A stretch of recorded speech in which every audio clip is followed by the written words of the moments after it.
നമസ്കാരം, P S today YouTube ചാനലിലേക്ക് ഏവർക്കും സ്വാഗതം. സുഹൃത്തുക്കളെ, നമ്മളെല്ലാവരും വളരെ ആകാംക്ഷയോടെ കാത്തിരിക്കുന്ന നമ്മുടെ സെക്രട്ടേറിയറ്റ് അസിസ്റ്റന്റ് എക്സാമിന്റെ നോട്ടിഫിക്കേഷൻ വന്നു കഴിഞ്ഞു. ഇവിടെ എല്ലാ ഉദ്യോഗാർത്ഥികൾക്കും ഉണ്ടാകുന്ന ഏക സംശയമാണ് ഞാൻ ആദ്യമായി ഇവിടെ പറഞ്ഞിരിക്കുന്നത്. സെക്രട്ടേറിയറ്റ് അസിസ്റ്റന്റ് എങ്ങനെ പഠിച്ചു തുടങ്ങണമെന്ന് അതിനുള്ള ഒരു ക്ലിയർ ആയിട്ടുള്ള വിഷൻ നിങ്ങൾക്ക് ലഭിക്കുന്നതിന് വേണ്ടിയിട്ടാണ് ഈ ഒരു ഇൻട്രൊഡക്ഷൻ ക്ലാസ് എന്നുള്ള രീതിയിൽ നമ്മളിവിടെ ചെയ്തിരിക്കുന്നത്.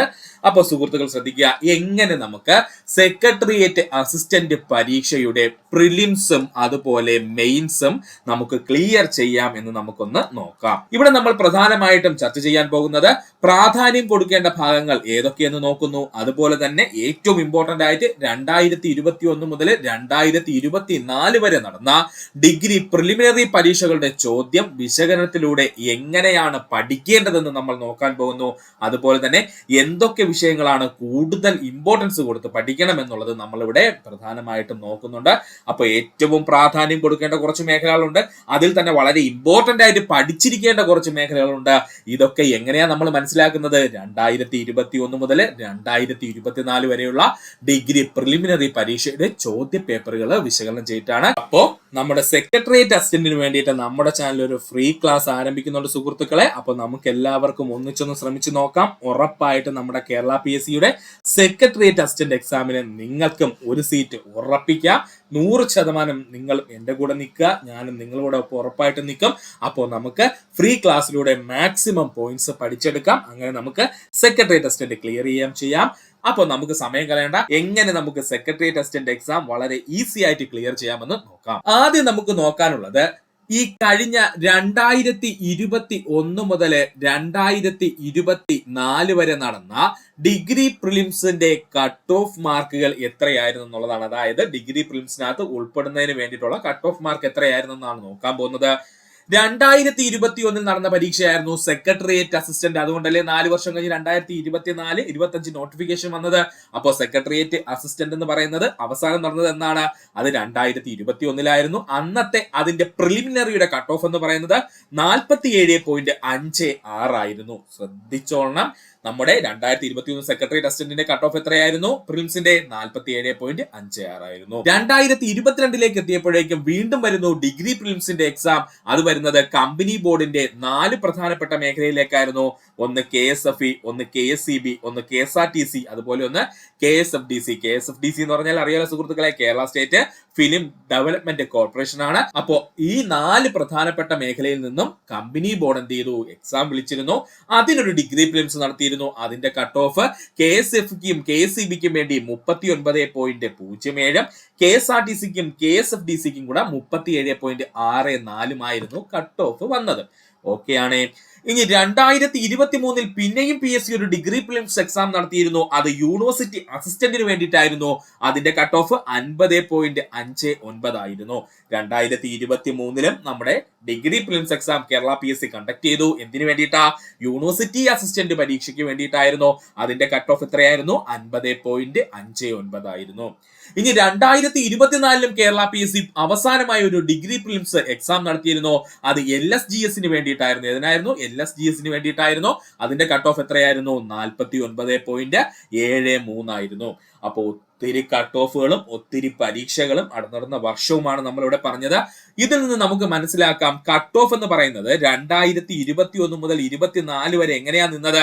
ഏകദേശം ഒരു 40 മുതൽ ഏതുവരെ നിന്നിരുന്നു? 50 വരെ നിന്നിരുന്നു അല്ലെ? ഏകദേശം ഒരു 39 അല്ലെങ്കിൽ 40 മുതൽ 50 കട്ട് ഓഫ് നിന്നിരുന്നത്.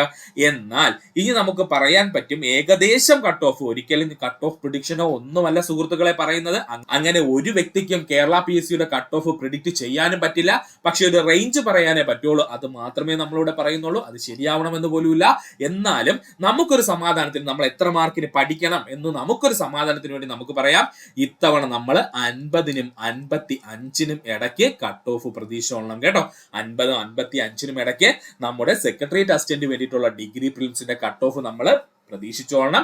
അപ്പൊ ആ ഒരു മനസ്ഥിതി വെച്ചുകൊണ്ട് വേണം നമ്മൾ മുന്നോട്ട് പഠിച്ചു പോകാനായിട്ടെങ്കിൽ വളരെ ഈസി ആയിട്ട് സിമ്പിൾ ആയിട്ട് നമുക്ക് ഈ degree prelims cut off clear ചെയ്യാൻ പറ്റും. അപ്പോൾ ഇത്തവണത്തെ കട്ട് ഓഫ് എന്ന് പറയുന്നത് 50നും 55നും ഇടയ്ക്കാണ്. ജസ്റ്റ് ഒന്ന് പറയുന്നേ ഉള്ളൂ, അല്ലാതെ ഇത് പ്രഡിക്ഷൻ ഒന്നും അല്ല.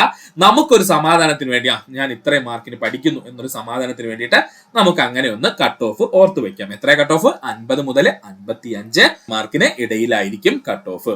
അത് കഴിഞ്ഞല്ലോ, ഓക്കെ ആണ്. അപ്പൊ കട്ട് ഓഫിന്റെ കേസ് നമുക്ക് ഏകദേശം തീരുമാനമായി. ഡിഗ്രി പ്രിലിംസിന്റെ എന്തുകൊണ്ടാണ് നമ്മൾ ഈ കട്ട് ഓഫ് ഇത്രയും പറയുന്നതെന്ന് ചോദിച്ചാല്, എല്ലാ വർഷവും നമ്മുടെ കേരളത്തിൽ ഏകദേശം 40,000 കുട്ടികൾ ഡിഗ്രി പാസ്സായിട്ട് ഇറങ്ങുന്നുണ്ട്. അപ്പൊ അത്രയും കുട്ടികളും എന്ത് ചെയ്യുന്നുണ്ട്, നേരെ വന്നിട്ട് PSC ഇതിനകത്തൊരു 80% കുട്ടികൾ PSC അപ്ലൈ ചെയ്യും. അപ്പൊ അവര് കൂടെ എന്ത് ചെയ്യും, നമ്മുടെ എക്സാമിനകത്ത് കോമ്പറ്റീറ്റ് ചെയ്യും. അപ്പൊ അതിനകത്ത് ഒത്തിരി ബ്രില്യന്റ് ആയിട്ടുള്ളവർ കാണും.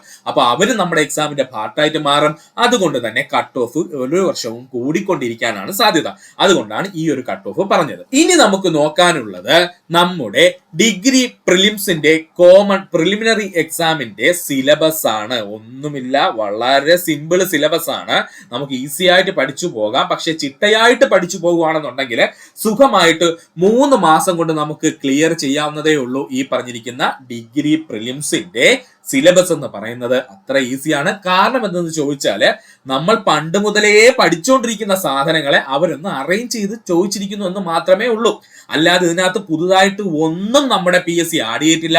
നമ്മൾ ആദ്യം മുതൽ, അതായത് തുടക്കക്കാരെ കുറിച്ചല്ല ഞാൻ പറയുന്നത്, ഏകദേശം മിനിമം ഒരു 3 വർഷമൊക്കെ PSCക്ക് വേണ്ടിയിട്ട് ചിലവാക്കിയവരുണ്ടെങ്കിൽ അവർക്ക് പറഞ്ഞാൽ മനസ്സിലാകുന്ന കേസാണ്. ഏകദേശം നമ്മൾ ആ 3 വർഷക്കാലം ഇരുന്ന് പഠിച്ചിട്ടുള്ള എല്ലാ പോയിന്റ്സും അതുപോലെ PSC പ്രിലിംസിലും ചോദിക്കുന്നുണ്ട്. പക്ഷെ ഒന്ന് അടുക്കി പറക്കി അറേഞ്ച് ചെയ്ത് വെച്ചേക്കുന്നു, അത്രയേ ഉള്ളൂ വ്യത്യാസം.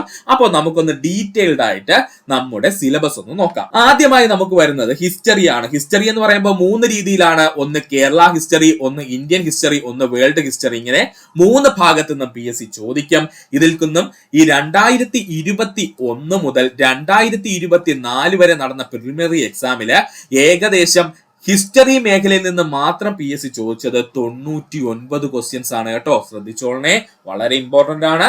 കേരള ഹിസ്റ്ററിയിൽ നിന്ന് 2021 മുതൽ 2024 നടന്ന പരീക്ഷകളിൽ ഏകദേശം 99 ചോദ്യം അല്ലെങ്കിൽ 100 ചോദ്യം എന്ന് തന്നെ നമുക്ക് പറയാം. എവിടെ നിന്നാണ്? ഹിസ്റ്ററി മേഖലയിൽ നിന്നാണ്. അതിൽ തന്നെ കേരള ഹിസ്റ്ററിയിൽ നിന്നും ഇന്ത്യൻ ഹിസ്റ്ററിയും വേൾഡ് ഹിസ്റ്ററിയും 3ഉം ചേർത്തുകൊണ്ടാണ് ഈ 99 ക്വസ്റ്റ്യൻ വന്നത് കേട്ടോ. അപ്പോ കൺഫ്യൂഷൻ ഒന്നും വേണ്ട. നമ്മൾ അവിടെ കേരള ഹിസ്റ്ററി, ഇന്ത്യൻ ഹിസ്റ്ററി, അതുപോലെ വേൾഡ് ഹിസ്റ്ററി ഒക്കെ പറയുന്ന സമയത്ത് എത്ര ക്വസ്റ്റ്യൻ ചോദിച്ചിട്ടുണ്ടെന്നുള്ളത് നമുക്ക് വ്യക്തമായിട്ട് അവിടെ പറയാം. ഇപ്പോ സിമ്പിൾ ആയിട്ട് ഹിസ്റ്ററിയിൽ നിന്ന് മാത്രം നമ്മുടെ പ്രിലിമിനറി എക്സാമിന് ചോദിച്ചത് എത്രയാണ്? 99 ക്വസ്റ്റ്യൻ ആണ്. അത് ഏകദേശം നമ്മുടെ മൊത്തം ക്വസ്റ്റ്യന്റെ 18% വരും. ശതമാന കണക്ക് പറയുന്നത് എന്തെന്ന് ചോദിച്ചാല്, ഏകദേശം നമുക്ക് ഇത്രയും ക്വസ്റ്റ്യൻസിന്റെ ഒരു ചാൻസ് ഉണ്ട്. അതായത് 100-ൽ 18% ക്വസ്റ്റ്യൻസ് ഹിസ്റ്ററിയിൽ നിന്ന് ചോദിച്ചിട്ടുണ്ട്. അതുപോലെ തന്നെ ഡിഗ്രി പ്രിലിമിനറി പരീക്ഷയിൽ ഏറ്റവും കൂടുതൽ ചോദ്യങ്ങൾ ചോദിച്ചിട്ടുള്ളത് ഹിസ്റ്ററിയിൽ തന്നെയാണ് കേട്ടോ. അപ്പൊ അതുകൂടെ സുഹൃത്തുക്കളൊന്ന് ശ്രദ്ധിച്ചോളണം. നമ്മുടെ കോമൺ പ്രിലിമിനറി എക്സാമിന് ഡിഗ്രി ലെവലിന് ഏറ്റവും കൂടുതൽ ചോദ്യം വന്നിട്ടുള്ള എവിടെ നിന്നാ? ഹിസ്റ്ററിയിൽ നിന്നാണ്. അതാണ് ഈ പറഞ്ഞ 18% ക്വസ്റ്റ്യൻ എന്ന് പറയുന്നത്. അടുത്തതായി നമുക്ക് നോക്കാനുള്ളതാണ് ജോഗ്രഫി എന്ന് പറയുന്നത്. ജോഗ്രഫി നേരത്തെ പറഞ്ഞ സെയിം തന്നെയാണ്. കേരള ജോഗ്രഫി ഉണ്ട്, അതുപോലെ ഇന്ത്യൻ ജോഗ്രഫി ഉണ്ട്, അതുപോലെ തന്നെ ജനറൽ ജോഗ്രഫി എന്ന് പറയുന്ന സംഭവം ഉണ്ട് കേട്ടോ. അതായത് കോമൺ ജോഗ്രഫി അല്ലെങ്കിൽ ബേസിക് ജോഗ്രഫി എന്ന് പറയുന്ന സംഭവം. അപ്പൊ കേരള ജോഗ്രഫി ഉണ്ട്, ഇന്ത്യൻ ജോഗ്രഫി ഉണ്ട്, അതുപോലെ തന്നെ കോമൺ ജോഗ്രഫി എന്ന് പറയുന്ന പരിപാടിയും അവിടെ ഉണ്ട്. ജനറൽ അല്ലെങ്കിൽ കോമൺ ജോഗ്രഫി എന്ന് പറയുന്നുണ്ട്. ഈ ജോഗ്രഫിയിൽ നിന്ന് മാത്രം PSC ചോദിച്ചത് 47 ചോദ്യങ്ങളായിരുന്നു. അതായത് 2021 മുതൽ 2024 വരെ പ്രിലിമിനറിക്ക് എത്ര ക്വസ്റ്റ്യൻ ചോദിച്ചിരുന്നു? 47 ചോദ്യങ്ങൾ ചോദിച്ചിരുന്നു. അതെന്ന് പറയുന്നത് ഏകദേശം 8% തുല്യമാണ്. മൊത്തം ചോദ്യത്തിന്റെ 8% ചോദ്യങ്ങൾ ആരാ കൊണ്ടുപോയത്? നമ്മുടെ ജോഗ്രഫിയാണ് കൊണ്ടുപോയത്. അപ്പൊ സുഹൃത്തുക്കൾ ശ്രദ്ധിച്ചിരിക്കുക, ഏറ്റവും കൂടുതൽ കൊണ്ടുപോയത് ഹിസ്റ്ററിയാണ്. രണ്ടാമത് ആര് കൊണ്ടുപോയി? ജോഗ്രഫിക്ക് എത്ര ശതമാനമാണ് ഉള്ളത്? 8% ഉണ്ടായിരുന്നത്. എത്ര ചോദ്യമായിരുന്നു? 47 ചോദ്യം. അത് ഈ പറഞ്ഞിരിക്കുന്ന ജനറൽ ഹിസ്റ്ററിയിൽ നിന്നും അതുപോലെ ഇന്ത്യൻ ജോഗ്രഫി, കേരള ജോഗ്രഫി, ഇതിനകത്ത് നിന്ന് എല്ലാം ചേർത്താണ് എത്ര ചോദിച്ചിരിക്കുന്നത്? 47 ചോദ്യങ്ങൾ ചോദിച്ചിരിക്കുന്നത്. അടുത്തതായി നമുക്ക് പഠിക്കുവാനുള്ളതാണ് എക്കണോമിക്സ് എന്ന് പറയുന്നത്. എക്കണോമിക്സ് എന്ന് പറയുന്ന മേഖലയിൽ നിന്നും PSC 2021, 2024 കാലഘട്ടത്തിനിടയ്ക്ക് പ്രിലിമിനറിക്ക് ചോദിച്ചത് ഏകദേശം 55ഓളം ചോദ്യങ്ങളാണ്. അതെന്ന് പറയുന്നത് ഏകദേശം മൊത്തം ചോദ്യത്തിന്റെ 10% വരും. അപ്പൊ വെയിറ്റേജ് മനസ്സിലായല്ലോ. എക്കണോമിക്സിന്റെ എത്ര ചോദ്യങ്ങളാണ് ചോദിച്ചത്? 55 ചോദ്യങ്ങളാണ് ചോദിച്ചത്. ഏകദേശം 10% വരും. അതായത് ടോട്ടല് 2021-നും 2024-നും ഇടയ്ക്ക് ഏകദേശം 11 പ്രിലിമിനറി എക്സാം നടന്നിരുന്നു. ആ 11 പ്രിലിമിനറി എക്സാമിൽ നിന്ന് ഏകദേശം 550 ചോദ്യങ്ങളും ചോദിച്ചിരുന്നു. ആ 550 ചോദ്യങ്ങളിൽ 55ഓളം ചോദ്യങ്ങൾ ഏത് മേഖലയിൽ നിന്നായിരുന്നു? എക്കണോമിക്സ് മേഖലയിൽ നിന്നായിരുന്നു. അതായത് ഏകദേശം 10% ചോദ്യങ്ങൾ എക്കണോമിക്സ് മേഖലയിൽ നിന്ന് നമുക്ക് പ്രതീക്ഷിക്കാം. ഇതുപോലുള്ള ഭാഗങ്ങൾ പറയുമ്പോൾ തന്നെ അതിന്റെ കൂടെ പ്ലസ് കറണ്ട് അഫേഴ്സ് എന്ന് പറഞ്ഞ് നിങ്ങൾ കണ്ടു കാണും. ഇതൊരു ഇരട്ടത്താപ്പ് പരിപാടിയാണ് നമ്മുടെ PSCയുടെ. അതായത് ഈ പഠിക്കുന്ന മെയിൻ ടോപ്പിക്കിനോടൊപ്പം തന്നെ അതുമായിട്ട് ബന്ധപ്പെട്ട എന്തെങ്കിലും കറണ്ട് അഫേഴ്സ് ഉണ്ടെങ്കിൽ അതുകൂടെ നമ്മൾ പഠിച്ചു പോകണം. ഇങ്ങനെയുള്ള ചോദ്യങ്ങൾ ചോദിക്കുമ്പോഴാണ് നമ്മൾ കുഴഞ്ഞു പോകുന്നത് കേട്ടോ. അപ്പോൾ ഇപ്പൊ എക്കണോമിക്സ് നമ്മൾ പഠിക്കുന്നു, അല്ലെങ്കിൽ ഇന്ത്യൻ ജോഗ്രഫി നമ്മൾ പഠിക്കുന്നു, അല്ലെങ്കിൽ ഇന്ത്യൻ ഹിസ്റ്ററി നമ്മൾ പഠിക്കുന്നു. ഈ മേഖലയിലൊക്കെ എന്തെങ്കിലുമൊക്കെ കറണ്ട് അഫേഴ്സ് ആയിട്ട് ഒരു കണ്ടെത്തലോ അല്ലെന്നുണ്ടെങ്കിൽ എക്കണോമിക്സ് മേഖലയിൽ ഉണ്ടായി പെട്ടെന്ന് ഒരു മാറ്റമോ ഇങ്ങനെ എന്തെങ്കിലുമൊക്കെ ഉണ്ടായിട്ടുണ്ടെങ്കിൽ അതും കൂടെ നമ്മൾ അപ്ഡേറ്റ് ചെയ്ത് പഠിച്ചു പോകണം. ഇല്ലെന്നുണ്ടെങ്കിൽ നമുക്ക് എക്സാം ഹോളിൽ ഇരിക്കുമ്പോൾ ആ ക്വസ്റ്റ്യൻസ് അറ്റൻഡ് ചെയ്യാൻ പറ്റാതെ വരും. ഇതാണ് അവിടുത്തെ ഒരു ഇരട്ടത്താപ്പ് പരിപാടി എന്ന് പറയുന്നത്. അതായത് കറണ്ട് അഫേഴ്സ് ഒന്നും ഡയറക്റ്റ് PSC പറയാതെ ഇടയ്ക്കിടയ്ക്ക് ഇങ്ങനെ ഓരോരോ മേഖല തിരിച്ചിട്ടുള്ള കറണ്ട് അഫേഴ്സ് കൂടെ പഠിക്കാനായിട്ട് പറഞ്ഞിരിക്കും. എക്കണോമിക്സ് കഴിഞ്ഞാൽ പിന്നെ നമ്മുടെ മുന്നിലേക്ക് വരുന്ന ഒരു വില്ലനാണ് ഈ സിവിക്സ് എന്ന് പറയുന്ന സാധനം. എന്താണ് സിവിക്സ് എന്ന് പറയുന്ന സാധനം? ഒന്നുമില്ല, നമ്മൾ പണ്ട് പഠിച്ച അതേ പരിപാടി തന്നെയാണ്. എന്താണ് ഈ ഗവേണൻസ്, എന്താണ് നമ്മുടെ ലോകായുക്ത, എന്താണ് Lokpal, political party, human rights commission, ഇതെല്ലാം നമ്മൾ പഠിച്ചതാണ്. ലാൻഡ് റീഫോംസ്, അതുപോലെ തന്നെ ഇന്ത്യൻ സിവിൽ സർവീസിനെ കുറിച്ച് ഒക്കെ നമ്മൾ പഠിച്ചിട്ടുള്ളതാണ്. പക്ഷെ അവന്മാരെല്ലാം കൂടെ പറക്കി കെട്ടി ഒരു പ്രത്യേക കാറ്റഗറി ആയിട്ട് മാറ്റിയിരിക്കുന്നു. അത്രേ PSC ചെയ്തോളൂ. അപ്പൊ ഇതിന് ബുദ്ധിമുട്ടൊന്നുമില്ല. നേരത്തെ നമ്മൾ ഒരുപാട് പഠിച്ചിട്ടുള്ളത് തന്നെയാണ്. അന്ന് നമ്മൾ ഇതെല്ലാം കൂടെ കോൺസ്റ്റിറ്റ്യൂഷനിൽ ഇട്ട് പഠിച്ചുകൊണ്ടിരുന്നെങ്കിൽ ഇപ്പൊ PSC അതിനെ എല്ലാത്തൂടെ പൊക്കി എടുത്തിട്ട് സിവിക്സ് എന്ന് പറഞ്ഞിട്ട് അതിനകത്ത് കൊണ്ടുവന്നങ്ങ് വെച്ചിരിക്കുന്നതേ ഉള്ളൂ. അപ്പൊ ഇതും നമ്മൾ പഠിച്ചിട്ടുള്ളത് തന്നെയാണ്. 2021 2024 ഏകദേശം 55ഓളം ചോദ്യങ്ങൾ തന്നെ സിവിക്സിൽ നിന്ന് ചോദിച്ചിരുന്നു. അതായത് ചോദ്യത്തിന്റെ 10% ചോദ്യവും എവിടെ നിന്നായിരുന്നു? സിവിക്സിൽ നിന്നായിരുന്നു. അതായത് 2021 മുതൽ 2024 വരെ പ്രിലിംസിന് എത്ര ചോദ്യങ്ങളാണ് ചോദിച്ചത്? 55 ചോദ്യങ്ങൾ സിവിക്സിന് ചോദിച്ചിരുന്നു. അതായത് ഏകദേശം 10% തന്നെയാണ്. ഇവിടെ നിന്ന് മനസ്സിലാക്കേണ്ട ഒരു പോയിന്റ് എന്താണ്? സിവിക്സിനും എക്കണോമിക്സും ഒരുപോലെ പഠിച്ചു പോകണം. സിവിക്സും എക്കണോമിക്സും ഒരുപോലെ പഠിച്ചു പോകണം. കാരണം അത്യാവശ്യം നല്ല ചോദ്യങ്ങൾ ഈ രണ്ട് ഭാഗത്തു നിന്നും വരും. പിന്നെ നമുക്ക് ഈ സിവിക്സിനും എക്കണോമിക്സിനും മാത്രമുള്ള ഒരു പ്രശ്നം എന്തെന്ന് ചോദിച്ചാല്, നമുക്ക് ക്വസ്റ്റ്യൻ വായിച്ചിട്ട് ഈ എക്സ്പ്ലനേഷൻ വായിച്ച് നോക്കുമ്പോൾ നമുക്ക് അത്ര സുഖകരമല്ലാത്തൊരു മലയാള ഭാഷയിലായിരിക്കും തന്നിരിക്കുന്നത്. കാരണം എന്ന് ചോദിച്ചാൽ ഇവന്മാര് രണ്ടും മെയിൻ ആയിട്ട് കിടക്കുന്നത് ഇംഗ്ലീഷ് ഭാഷയിലാണ്. അതിനെ തർജിമ ചെയ്താണ് നമ്മൾ മലയാളത്തിലോട്ടാക്കിയിട്ടാണ് PSC ക്വസ്റ്റ്യൻ ചോദിക്കുന്നത്. അപ്പൊ ആ ഒരു മലയാളം വായിച്ചെടുക്കാനുള്ള ഒരു ബുദ്ധിമുട്ട് നമുക്ക് ഉണ്ടാകും. അതാണ് ഏറ്റവും കൂടുതൽ ഉദ്യോഗാർത്ഥികൾക്ക് ഈ സിവിക്സ് അല്ലെങ്കിൽ ഈ എക്കണോമിക്സ് എന്ന് പറയുന്ന പാർട്ട് അല്പം ബുദ്ധിമുട്ടാവുന്നത്. അത് നമുക്ക് മാറ്റാൻ പറ്റും. അതെങ്ങനെയാണെന്നുള്ളതും നമുക്ക് പറയാം. പിന്നെ വരുന്നതാണ് ഇന്ത്യൻ കോൺസ്റ്റിറ്റ്യൂഷൻ അല്ലെങ്കിൽ ഇന്ത്യൻ ഭരണഘടനയിൽ നിന്നും ഏകദേശം ഇന്ത്യൻ ഭരണഘടനയിൽ നിന്ന് ചോദിച്ച ചോദ്യങ്ങളുടെ എണ്ണം ചോദിച്ചു കഴിഞ്ഞാൽ 32 ചോദ്യങ്ങളാണ് മൊത്തത്തിൽ ചോദിച്ചത്. അതായത് 550 ചോദ്യങ്ങളിലെ ഏകദേശം 32 ചോദ്യങ്ങൾ ഇന്ത്യൻ കോൺസ്റ്റിറ്റ്യൂഷനുമായി ബന്ധപ്പെട്ട് ചോദിച്ചിരുന്നു. ഇതെന്ന് പറയുന്നത് ഏകദേശം നമ്മുടെ മൊത്തം ചോദ്യത്തിന്റെ 6% തുല്യമാണ്. അപ്പൊ വെയിറ്റേജ് മനസ്സിലായല്ലോ. കോൺസ്റ്റിറ്റ്യൂഷനൊക്കെ അത്യാവശ്യം വേണ്ട ഭാഗങ്ങൾ മാത്രം നന്നായിട്ട് പഠിച്ചു പോകാൻ ശ്രമിക്കുക. ഒരുപാട് വാരി വലിച്ച് നിങ്ങൾ റെഫർ ചെയ്തൊന്നും പോവേണ്ട കാര്യമില്ല. എങ്ങനെയാണോ നമ്മുടെ ഇന്ത്യൻ കോൺസ്റ്റിറ്റ്യൂഷനെ പറ്റി നമ്മുടെ സിലബസിൽ പറഞ്ഞിരിക്കുന്നത് അതിനകത്ത് ഉൾനിർത്തി പഠിക്കാൻ ശ്രമിക്കുക. വളരെ ഇമ്പോർട്ടന്റ് ആണ്.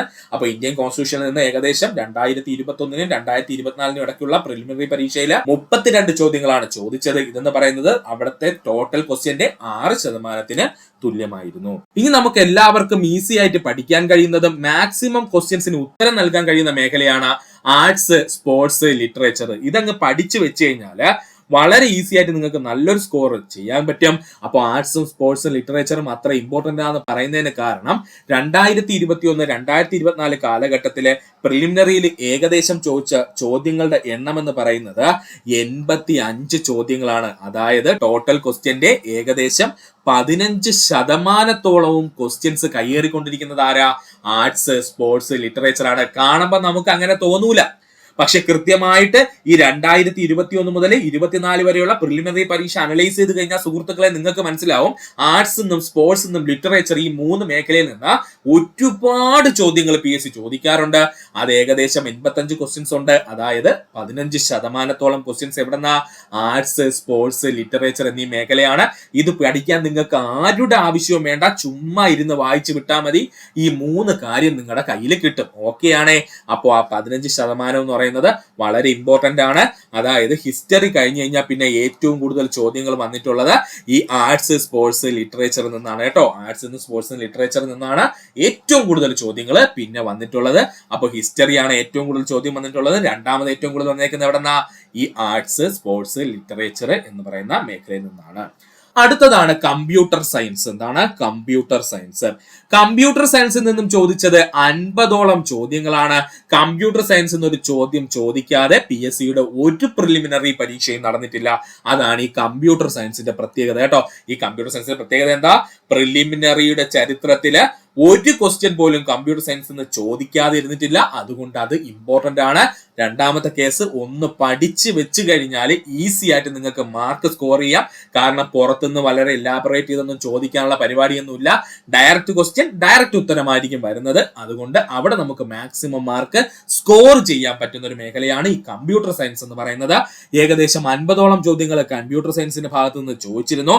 അതെന്ന് പറയുന്നത് ഏകദേശം നമ്മുടെ മൊത്തം ക്വസ്റ്റ്യന്റെ 9% വരും. അപ്പൊ അതും സുഹൃത്തുക്കൾ ഓർക്കുക, വളരെ ഇമ്പോർട്ടന്റ് ആണ്. അടുത്തത് കറണ്ട് അഫേഴ്സിനെ പറ്റി നമ്മൾ പറയുന്നില്ല. ഓൾറെഡി കറണ്ട് അഫേഴ്സ് പല മേഖലയിൽ നിന്ന് എടുത്തെടുത്ത് PSC ചോദിക്കുന്നുണ്ട്. അത് കൃത്യമായിട്ട് ഒരു കറണ്ട് അഫേഴ്സിൽ നിന്ന് മാക്സിമം പോയി കഴിഞ്ഞാൽ ഒരു 10-12 ക്വസ്റ്റ്യൻസ് മാത്രം നമ്മൾ പ്രതീക്ഷിച്ചാൽ മതി.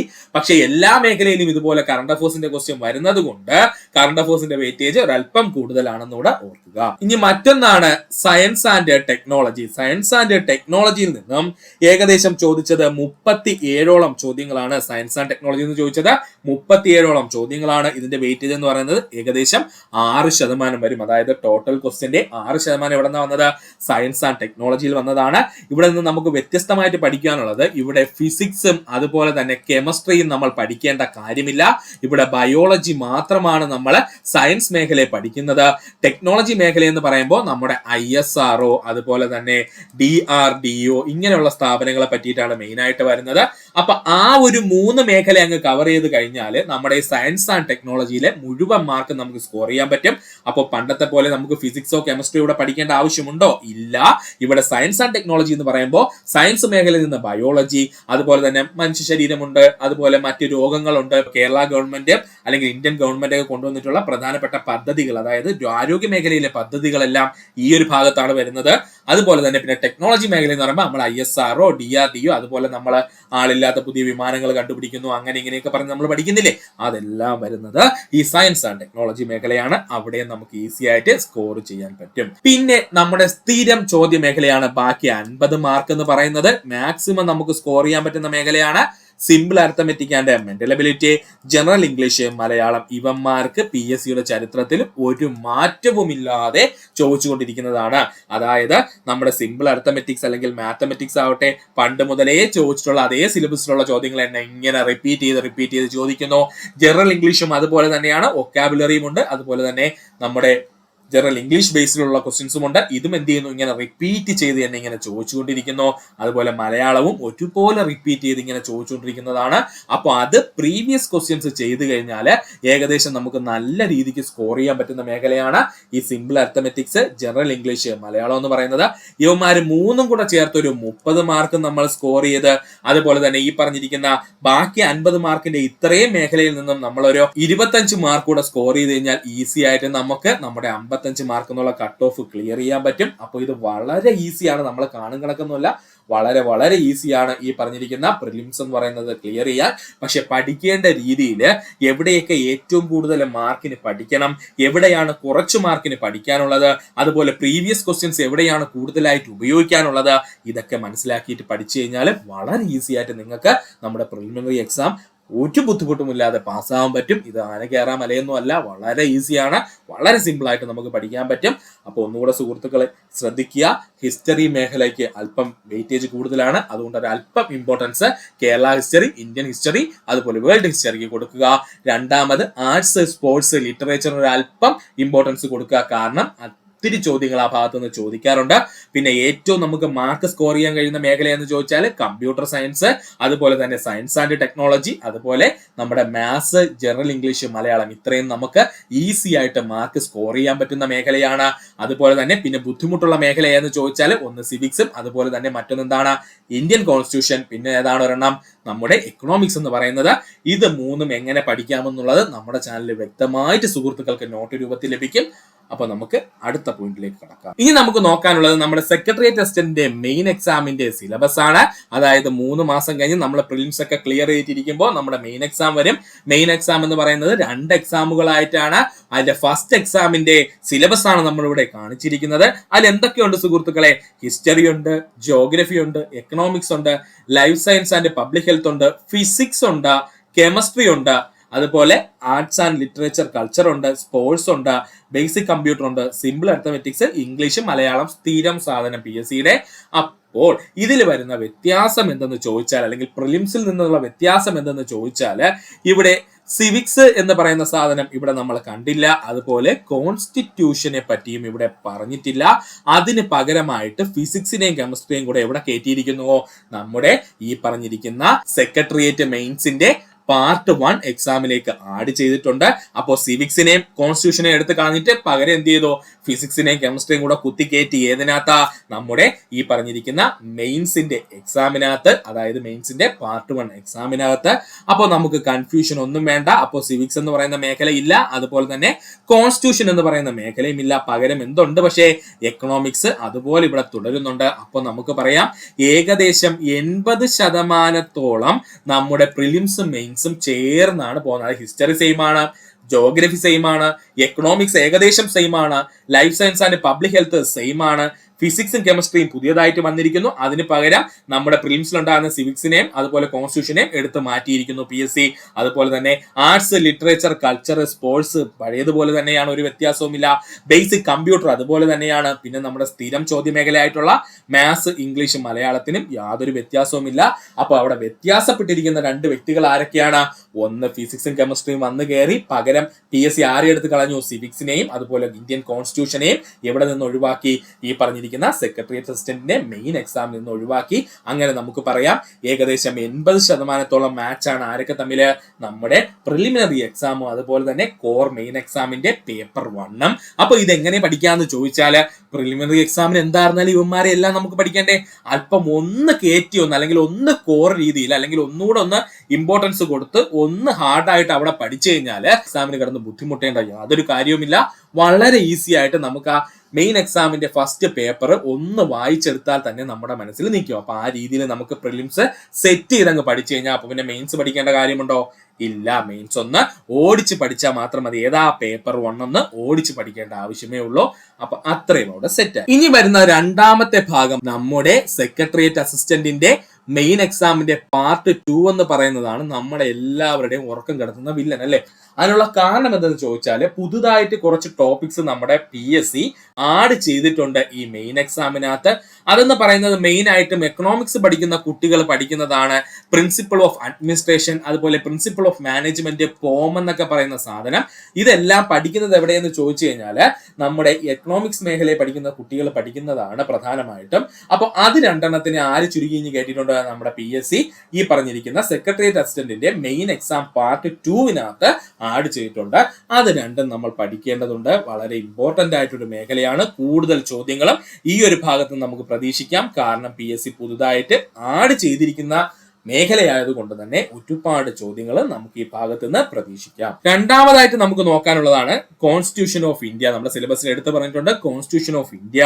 അതായത് പാർട്ട് 1 നിന്ന് എടുത്തു കളഞ്ഞിട്ടുള്ള കോൺസ്റ്റിറ്റ്യൂഷനെ മൊത്തവും കൊണ്ടുവന്ന് എടുത്തിട്ടേക്കുന്നത് പാർട്ട് 2 അത്രേ ഉള്ളൂ വ്യത്യാസം. നമ്മുടെ സെക്രട്ടേറിയറ്റ് അസിസ്റ്റന്റ് മെയിൻ എക്സാമിന്റെ പാർട്ട് 1 കോൺസ്റ്റിറ്റ്യൂഷനെ എടുത്തു കളഞ്ഞിട്ട് ആ കോൺസ്റ്റിറ്റ്യൂഷനെ മൊത്തത്തിൽ കൊണ്ടുവന്നിട്ട് പാർട്ട് 2 അങ്ങ് തട്ടിയിരിക്കുന്നു PSC. അത്ര മാത്രം ഓർത്താൽ മതി. അല്ലാതെ പുതുതായിട്ട് ഒരു പോയിന്റ് പോലും PSC നമ്മുടെ കോൺസ്റ്റിറ്റ്യൂഷൻ മേഖലയിലോട്ട് ആഡ് ചെയ്തിട്ടില്ല. നമ്മുടെ പ്രിലിമിനറിയിൽ നമ്മൾ ഈ സിവിക്സിലും അതുപോലെ തന്നെ കോൺസ്റ്റിറ്റ്യൂഷൻ എന്നും 2ആയിട്ട് മാറ്റി പഠിച്ചതിനെ മൊത്തത്തിൽ ചേർത്ത് ഒന്നാക്കിയിട്ട് നമുക്ക് തന്നിരിക്കുന്നു. അത്രയേ ഉള്ളൂ ഇവിടെ. അല്ലാതെ കൂടുതലായിട്ട് ഒരു പോയിന്റ് പോലും നമുക്ക് പഠിക്കേണ്ട ആവശ്യമില്ല. നമ്മൾ പഠിച്ചു വരുന്നത് തന്നെയാണ്. അപ്പോൾ കോൺസ്റ്റിറ്റ്യൂഷന്റെ ഭാഗത്തുനിന്ന് നമുക്കൊരു ആശ്വാസമുണ്ട്. ഇനിയാണ് centre state relationship under the constitution constitution എന്ന് പറയുന്നത് 8 മാർക്കിനാണ്. ഇത് 12 മാർക്കുണ്ട്, നല്ല വെയിറ്റേജ് ഉള്ളതാണ്. അതുപോലെ തന്നെ ഇത് എത്രയാ, 8 മാർക്കിനുള്ളതാണ്. ഇതും നമ്മൾ പഠിച്ചിട്ടുള്ളത് തന്നെയാണ്, വേറെ വ്യത്യാസമൊന്നുമില്ല. ഏകദേശം 6ഓളം ടോപ്പിക്സ് എക്സ്ട്രാ PSC ആഡ് ചെയ്തിട്ടുണ്ടെന്നല്ലാതെ വളരെ വ്യത്യാസം ഒന്നും ഇവന്മാർ തമ്മിലില്ല. 73rd അർബൻ ലോക്കൽ സെൽഫ് ഗവൺമെന്റുമായി ബന്ധപ്പെട്ടിട്ടുള്ളതും ഇതൊക്കെ നമ്മൾ പഠിച്ചിട്ടുള്ളതാണ്.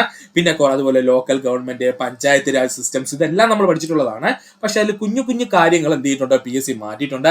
അതൊന്ന് എടുത്ത് പഠിച്ചു കഴിഞ്ഞാൽ ആ 8 മാർക്ക് നമുക്ക് സെറ്റ് ആക്കാം. അപ്പൊ ട്രഡീഷണലി നമ്മൾ പഠിച്ചുകൊണ്ടിരിക്കുന്ന കോൺസ്റ്റിറ്റ്യൂഷനിൽ നിന്ന് 12 മാർക്കും അല്ലാതെ കുറച്ച് മാറ്റം വരുത്തിയിട്ട് വന്നിരിക്കുന്ന കോൺസ്റ്റിറ്റ്യൂഷനിൽ നിന്നും 8 മാർക്ക് നമുക്ക് ലഭിക്കും. അടുത്തതായിട്ട് നമ്മൾ പഠിക്കുവാനുള്ളതാണ് Kerala model economy and development എന്നുള്ളത്. ഇത് വളരെ ഇമ്പോർട്ടന്റ് ആയിട്ടുള്ള ഒന്നാണ്. അതായത് പണ്ടത്തെ നമ്മുടെ KN രാജയ്ക്ക് ഇല്ലേ സുഹൃത്തുക്കളെ, അദ്ദേഹത്തിന്റെയൊക്കെ പുസ്തകങ്ങൾ റെഫർ ചെയ്തിട്ടായിരിക്കും മിക്കവാറും ചോദിക്കാൻ സാധ്യത Kerala model economy and development എന്നുള്ളത്.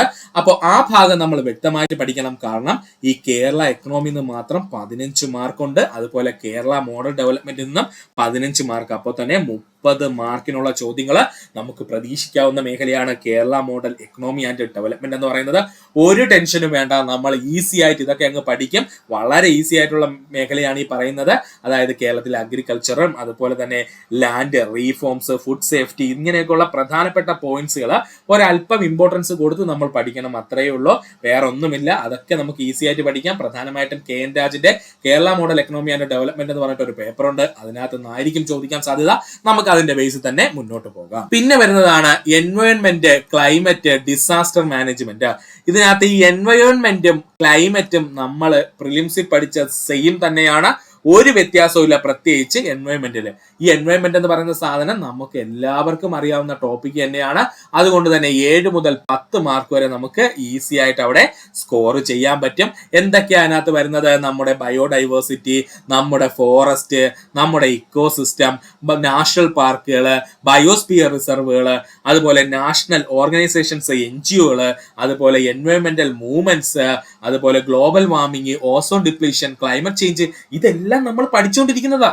നമ്മൾ ഏതൊരു LGS മുതൽ ഡിഗ്രി വരെയുള്ള ഏതൊരു എക്സാമിനും സ്ഥിരമായിട്ട് ചോദിച്ചുകൊണ്ടിരിക്കുന്ന ചോദ്യങ്ങൾ മാത്രമേ ഉള്ളൂ. ഇത് പുറത്തുനിന്ന് വേറെ ഒന്നും PSC ആഡ് ചെയ്തിട്ടില്ല. അപ്പോൾ നമ്മൾ സിലബസ് വ്യക്തമായിട്ട് പഠിച്ചു കഴിഞ്ഞാൽ നമുക്ക് മനസ്സിലാവും പഠിക്കാനുണ്ട്. നമ്മുടെ സെക്കൻഡ് പാർട്ട് ഉറപ്പായിട്ടും പഠിക്കാൻ ഏകദേശം 60ഓളം മാർക്കിന് നമുക്ക് പഠിക്കാനുണ്ട്, ഉറപ്പാണ്.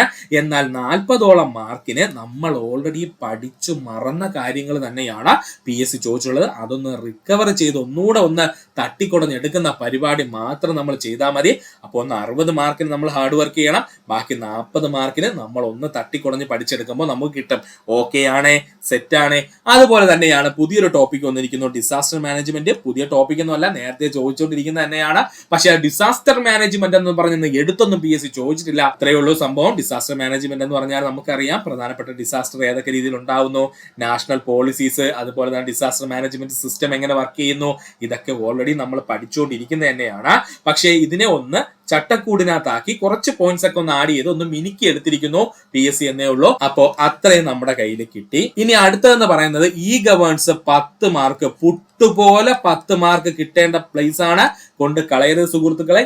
ഗവേൺസിനെ കുറിച്ച് മാത്രം പഠിച്ചു കഴിഞ്ഞാൽ നമുക്ക് 10 മാർക്ക് കിട്ടും. അപ്പോൾ ആ 40 മാർക്കിനകത്ത് നമുക്ക് ഈസി ആയിട്ട് ഗവേൺസും നമ്മുടെ കേരളത്തിലെ ഫോറസ്റ്റുകളും ബാക്കിയുള്ള ഭാഗങ്ങളും കുറച്ച് കോൺസ്റ്റിറ്റ്യൂഷനും അതും ഇതും എല്ലാം കൂടെയൊക്കെ പഠിച്ചു കഴിയുമ്പോഴത്തേക്കും ഏകദേശം 40 മാർക്ക് നമുക്ക് എന്ത് ചെയ്യാം, സ്കോർ ചെയ്യാം. ബാക്കി 60 മാർക്ക് എന്ന് പറയുന്നത് ഒരു അല്പം കോറാണ്. കാരണം എന്തെന്ന് ചോദിച്ചാൽ അതിനകത്താണ് നമ്മുടെ കേരള എക്കണോമി സെക്ടർ വരുന്നത്, അതുപോലെ തന്നെയാണ് നമ്മുടെ എക്കണോമിക്സിന്റെ ഭാഗമായിട്ടുള്ള 2 ടോപ്പിക്കുകളും വരുന്നത്. അങ്ങനെ മൊത്തം എത്രയാ, 4 ടോപ്പിക്കുകൾ മാത്രമേ ഉള്ളൂ 60 മാർക്കിന്. പക്ഷെ അവൻ 60 മാർക്കിന് ചോദിക്കും, ഏകദേശം 50 മാർക്കോളം അവൻ ചോദിക്കാൻ സാധ്യതയുണ്ട്. 60 മുതൽ 50 മാർക്ക് വരെ ആ ഭാഗത്തു നിന്ന് ചോദ്യങ്ങൾ വരും. എന്നാലും ഈ 40 മാർക്ക് എന്നുള്ളത് നമുക്ക് ഏകദേശം ഒന്ന് കവർ ചെയ്ത് കഴിഞ്ഞാൽ ബാക്കി വരുന്ന ഈ 60 മാർക്കിൽ നിന്നും ഏകദേശം ഒരു മാർക്ക് പിടിച്ചു കഴിഞ്ഞാൽ ഉറപ്പായിട്ടും നമുക്ക് പാർട്ട് 2 പാസ്സാവാം, നമ്മൾ മെയിൻ ലിസ്റ്റ് വരികയും ചെയ്യും.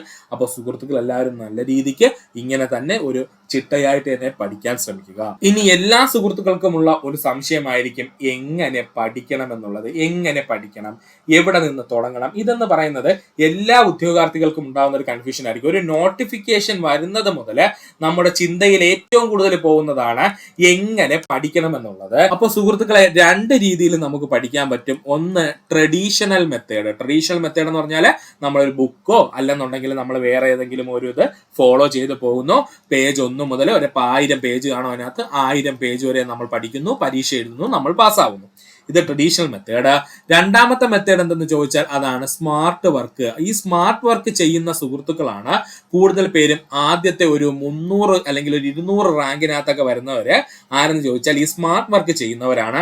അപ്പോൾ എന്താ PSCയിൽ സ്മാർട്ട് വർക്ക് ചെയ്യാനുള്ളതെന്ന് ചോദിച്ചാൽ 4 പ്രധാനപ്പെട്ട കാര്യങ്ങൾ നിങ്ങൾ ഓർത്ത് ചെയ്യുവാണെന്നുണ്ടെങ്കിൽ ഉറപ്പായിട്ടും നിങ്ങൾ ചെയ്യുന്നത് സ്മാർട്ട് വർക്ക് ആണെന്ന് പറയാൻ പറ്റും.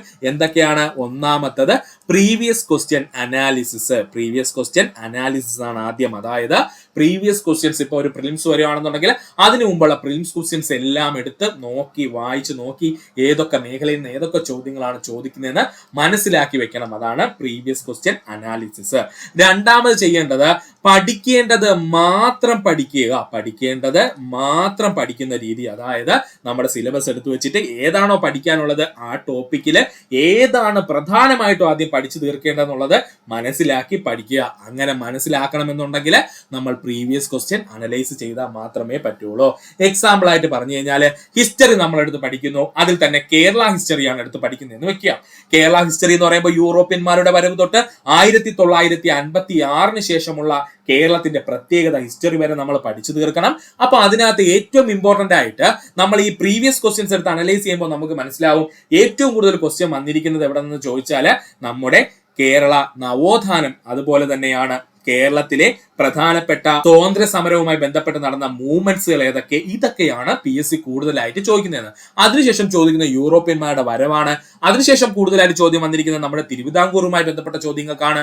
അപ്പോൾ ഇങ്ങനെയൊക്കെ ഇത് മനസ്സിലാക്കണമെന്നുണ്ടെങ്കിൽ നമ്മൾ പ്രീവിയസ് ക്വസ്റ്റ്യൻസ് നന്നായിട്ട് അനലൈസ് ചെയ്യണം. അപ്പോൾ രണ്ടാമത്തെ പോയിന്റ് ഓക്കെ, പഠിക്കേണ്ട ടോപ്പിക്സ്, പോയിന്റ്സ് പിൻ പോയിന്റ് ചെയ്ത് പഠിക്കുക എന്നുള്ള രീതി.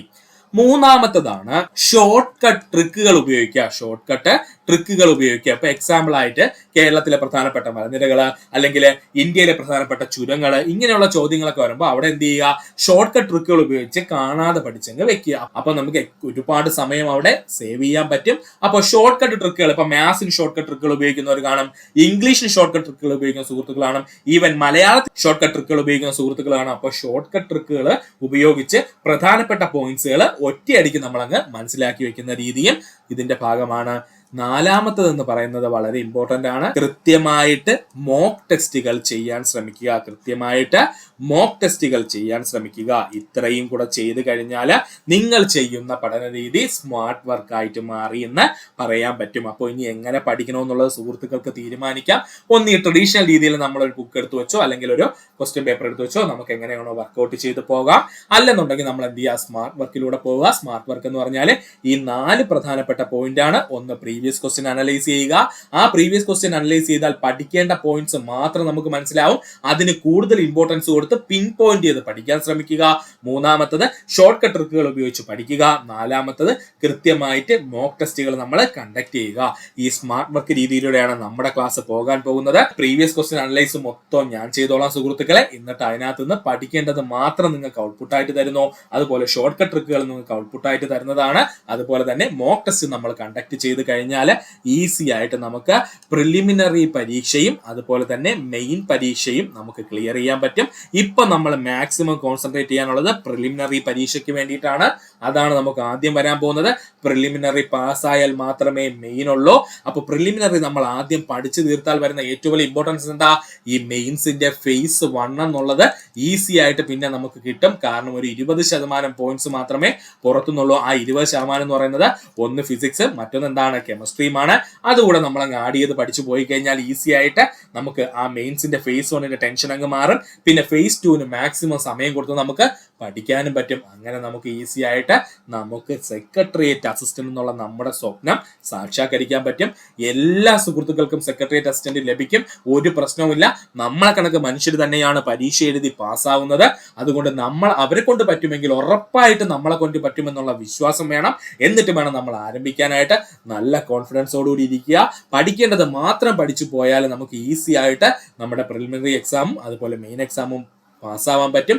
പിന്നെ മിക്കുള്ള സുഹൃത്തുക്കളും ചെയ്യുന്ന ഒരു കാര്യം എന്ന് പറയുന്നത് നമ്മുടെ സെക്രട്ടേറിയറ്റ് അസിസ്റ്റന്റിനൊക്കെ വേണ്ടിയിട്ട് ഒരുപാട് റെഫർ ചെയ്യുന്നത് നല്ലത് തന്നെയാണ്, യാതൊരു പ്രശ്നവുമില്ല. പക്ഷേ ഇതുപോലെ പ്രീവിയസ് ക്വസ്റ്റ്യൻ അനലൈസ് ചെയ്തതിന് ശേഷം മാത്രം റെഫർ ചെയ്ത് പഠിച്ചു പോകാൻ ശ്രമിക്കുക. അല്ലാതെ ഒരുപാട് പോയിന്റ്സ് വെറുതെ വായിച്ചു കളഞ്ഞിട്ട് കാര്യമില്ല. ഏറ്റവും കൂടുതൽ ചോദ്യങ്ങൾ ഏത് മേഖലയിൽ നിന്ന് വരുന്നു, ആ മേഖലയിൽ തന്നെ ഏതൊക്കെ ഭാഗങ്ങളിലാണ് PSC കൂടുതലായി കോൺസെൻട്രേറ്റ് ചെയ്തിരിക്കുന്നത്, ഇങ്ങനെയൊക്കെ ഓർത്ത് വ്യക്തമായിട്ട് പഠിച്ചു കഴിഞ്ഞാൽ ഇത്തവണത്തെ സെക്രട്ടേറിയറ്റ് അസിസ്റ്റന്റ് നിങ്ങളുടെ കയ്യിലിരിക്കും. 100% ഉറപ്പാണ്. യാതൊരു ബുദ്ധിമുട്ടുമില്ലാതെ വളരെ ഈസി ആയിട്ട് തന്നെ സെക്രട്ടേറിയറ്റ് അസിസ്റ്റന്റ് എക്സാം നിങ്ങൾക്ക് ക്ലിയർ ചെയ്യാൻ പറ്റും. എല്ലാവർക്കും ഓൾ ദി ബെസ്റ്റ്. അപ്പോ നമ്മുടെ സെക്രട്ടേറിയറ്റ് അസിസ്റ്റന്റിന് വേണ്ടിയിട്ട് നമ്മുടെ ചാനലിൽ ഒരു ഫ്രീ ക്ലാസ് ആരംഭിക്കുന്നുണ്ട് സുഹൃത്തുക്കളെ. അപ്പോൾ നമുക്ക് എല്ലാവർക്കും ഒന്നിച്ചൊന്ന് ശ്രമിച്ചു നോക്കാം. ഉറപ്പായിട്ട് നമ്മുടെ കേരള PSCയുടെ സെക്രട്ടേറിയറ്റ് അസിസ്റ്റന്റ് എക്സാമിന് നിങ്ങൾക്കും ഒരു സീറ്റ് ഉറപ്പിക്കാം. 100% നിങ്ങൾ എൻ്റെ കൂടെ നിൽക്കുക, ഞാനും നിങ്ങളുടെ ഒപ്പം ഉറപ്പായിട്ട് നിൽക്കും. അപ്പോൾ നമുക്ക് ഫ്രീ ക്ലാസ്സിലൂടെ മാക്സിമം പോയിന്റ്സ് പഠിച്ചെടുക്കാം. അങ്ങനെ നമുക്ക് സെക്രട്ടേറിയറ്റ് അസിസ്റ്റന്റ് ക്ലിയർ ചെയ്യാം. ഇത്രയും നേരം ഈ വീഡിയോ സുഹൃത്തുക്കളെല്ലാവർക്കും നന്ദി, നമസ്കാരം. നിങ്ങൾക്ക് ഈ വീഡിയോ ഇഷ്ടമായെങ്കിൽ സുഹൃത്തുക്കളെ ഷെയർ ചെയ്ത് കൊടുക്കാനോടൊപ്പം തന്നെ നമ്മുടെ ചാനൽ ഒന്ന് സബ്സ്ക്രൈബ് ചെയ്ത് സഹായിക്കുക. സബ്സ്ക്രൈബ് ബട്ടനോട് ചേർന്നുള്ള ബെൽ ബട്ടൺ അമർത്തി കഴിഞ്ഞാൽ നമ്മൾ അപ്ലോഡ് ചെയ്യുന്ന വീഡിയോകൾ അപ്പോൾ തന്നെ സുഹൃത്തുക്കളെ നിങ്ങളെത്തുന്നതാണ്. സുഹൃത്തുക്കളെല്ലാവർക്കും നന്ദി, നമസ്കാരം. നല്ലൊരു ദിവസം നേരുന്നു.